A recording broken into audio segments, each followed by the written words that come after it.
Well, one of the primary causes of bicycle accidents nationwide in 2024 is collisions with motor vehicles. So this can happen if a driver doesn't see a cyclist or they don't yield the right of way. And every year, a crowd of people grab their bikes and ride in silence in hopes of drawing attention to the lack of safety for cyclists. So joining us now is the Ride of Silence director, Thomas Cassidy, and the executive director of Streets Are For Everyone, Damian Kevitt. Thank you so much for being with us this morning. Really powerful movement that you guys have here. So just tell us, what is this Ride of Silence? The Ride of Silence started in 2003 when a gentleman in Texas was hit and struck and killed, unfortunately. And so that started a crusade. It started a movement that is now in almost 250 different locations, in 40 states, in 16 different countries around the world. And so it's a million memories, but no words spoken at all. Yeah, and you know, this is, you said it's grown throughout the years. So just what is this movement behind it?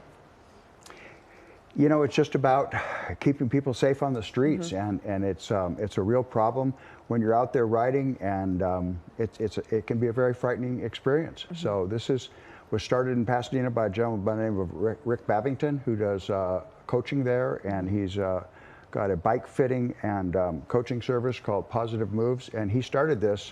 And so he's the one that kicked it off many, many years ago, and we're grateful for him for doing that. Yeah, and this is actually personal for you. So tell us more about that. Yeah, I have a personal story, and I'm a survivor of a horrible traffic collision in February of 2013. I was bicycling in Griffith Park when I was hit, pinned underneath the car, dragged nearly a quarter of a mile from the streets onto and down the 5 freeway speeds.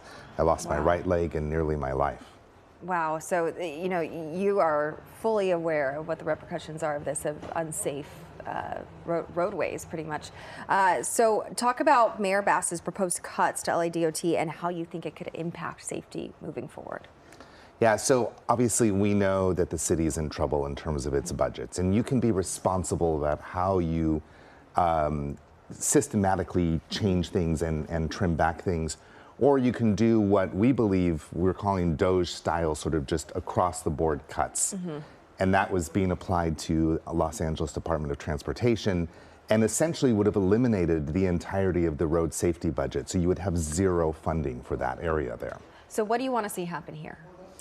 So we want to see that there is a responsible, you have to prioritize people. You understand? You do need to cut things, but if you do that in an incorrect way, you're going to end up costing more lives. And you started Streets Are For Everyone, correct? Yes. So tell us more about that. Streets Are For Everyone is a nonprofit that works on road safety for all road users. We've grown into probably the leading nonprofit, at least in Southern California, if not possibly the state, on issues centered around distracted driving, speeding, road safety for pedestrians and for cyclists. And this is something that's obviously personal to me. Absolutely. So how can people get involved with this ride, or if they're not able to attend the ride, how can they still be involved? Great question. Thank you. We have a website, rideofsilencepasadena.org. They can go there and they can pre-register. We'd prefer that. We have a GoFundMe page because this is just all volunteers, and I've been the one carrying the burden for all these years, and it's just an incredible event. They can go into downtown Pasadena and see the group come through. And this, you know, it's really not me. It's everybody else putting this all together and making it happen. And Nina Waters is the key person here. She's the co-director, and she's the one that makes the whole thing happen.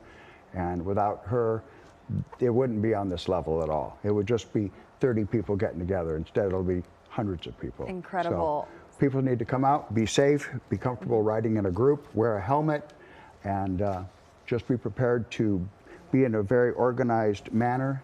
It's really more for a little more of experienced riders. We'd like anybody, but we want people to understand how to ride in a group safely. Absolutely, there's a lot to it. And while I have you guys here, when we are on the road and you see a cyclist, what are some of the things that drivers should be doing to make sure everyone stays as safe as possible? Yeah. You want me to take that one there? Yeah, it's a long list, but sure. You know, one of the things that drivers don't know, and it's actually a law that we worked on a couple of years ago, drivers are actually now required, when it's safe to do so, to actually move over a full lane for when you're passing a cyclist. At minimum, it must be 3 feet. Okay. Cyclists are required to follow the rules of the road, so it is a two-way street. Cyclists are required to be safe and follow the rules of the road. Drivers are required to give cyclists sufficient space, at least 3 feet, but ideally move over a full lane. That can make the difference of life or death for some cyclists. Yeah, exactly. Okay. Yeah. Anything else you guys want to add to that? No, I think it's just a matter of awareness. It's making sure that the city officials understand and the police officers, everybody. So we work together as a community, and we just love people to come out. We thank very much to you for this opportunity to come out and kind of help spread the word, and we're very grateful for this opportunity. Thank you so definitely much. getting the word out for how important this is. All right, thank you both, Thomas, Damian, so much. Thank you so and good much. luck with everything. Appreciate you. Yeah. All right, so for more information, you can visit our website, kcalnews.com/SeenOnTV. And thank you guys again. We appreciate you being here. Thank you so much. Thank you. All right, Rachel.